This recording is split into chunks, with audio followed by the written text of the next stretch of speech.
penggunaan harian saya hanyalah motor saja. So motor minyak tak pakai banyak sangat. So memang jimatlah bagi saya. Saya ingin mengucapkan banyak terima kasihlah kepada Kerajaan Malaysia kerana telah melakukan sesuatu untuk meringankan beban rakyat, especially kami yang bekerja di kerajaan ini.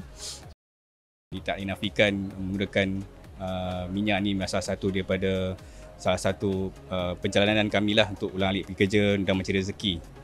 So dengan adanya Budi 95 ni, ia dapat menyumbang sedikit kepada mengurangkan beban rakyat. Kami juga bersyukur kerana dapat didahulukan untuk penggunaannya.